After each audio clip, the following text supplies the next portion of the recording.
You know how they say time heals all wounds?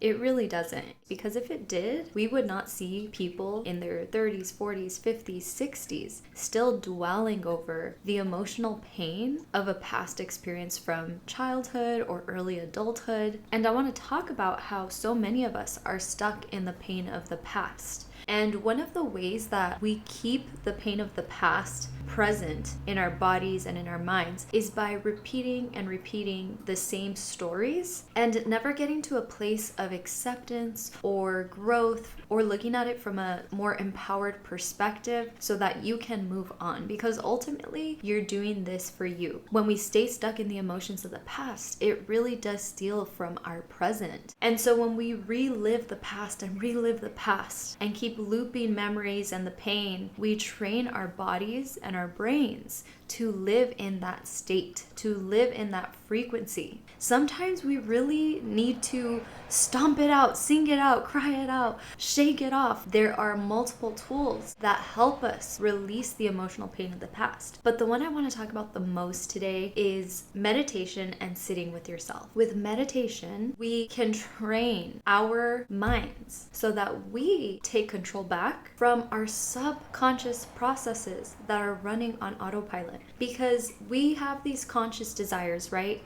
Our dreams, our wishes, our goals, those are set by the conscious part of us. And the problem is the part of us that is aware is only aware for about 5% of our day. For the other 95% of the day, we're operating on autopilot. So what does that mean? On autopilot, our subconscious programming is running the show. So what is our subconscious programming? Our programming is made up of our past experiences, our memories, our habits, our skills, and the foundation of our subconscious programming was programmed in early childhood, where we were wired for survival. And that's the thing about our brains and our bodies.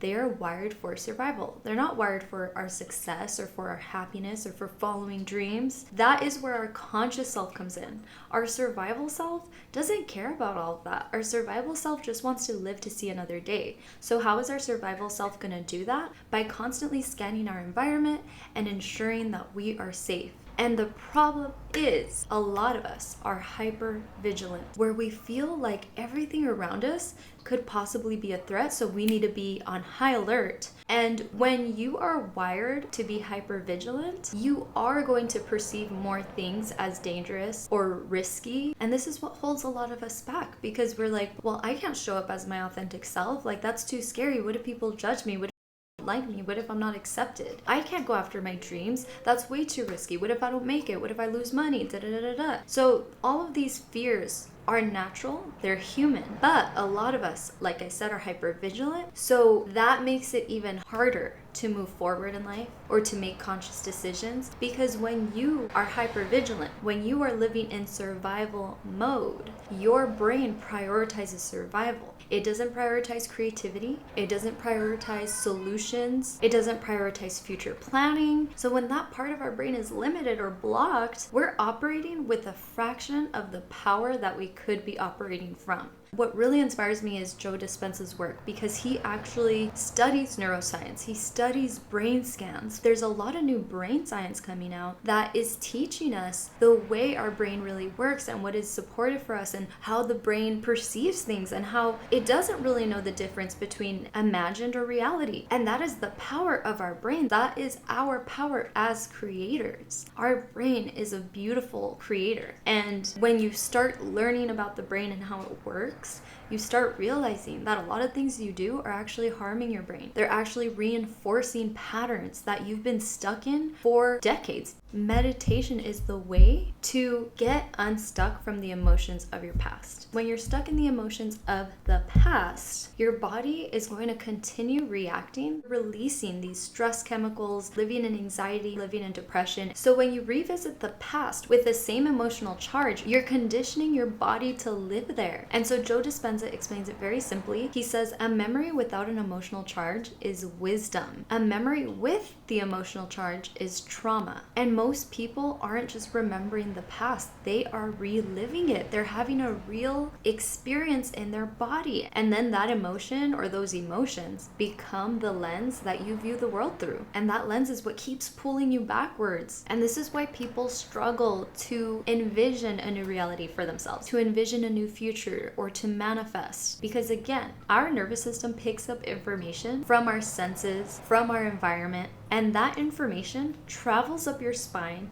up to your brain, and then your brain decides how to respond. And that information is being filtered through the lens of your past experiences. And a lot of what we think isn't empowering. It's coming from fear, it's coming from hurt, and we need to let this go. We need to move on, we need to move forward. And that's when I realized that therapy isn't the only way. Therapy is amazing, but after a certain point, for certain people, they might feel like, okay, I've talked about it, I feel like this isn't going anywhere. I think that's when you need to look into EMDR therapy, somatic therapists, coaches who can help you with nervous system regulation. Look into the things that can help you release this stuck energy or these old emotions, old trauma from your body, and train your body to feel familiar with new emotions like peace, ease, and joy. Maybe things that you didn't grow up feeling in childhood because you felt unsafe. Maybe your house was very chaotic. Maybe your parents were always fighting, whatever the case. That is why I encourage you to learn about the mind, learn about the body, learn about the nervous system. It'll help you release a lot of shame that you've been carrying around. I think having that self-forgiveness and self-compassion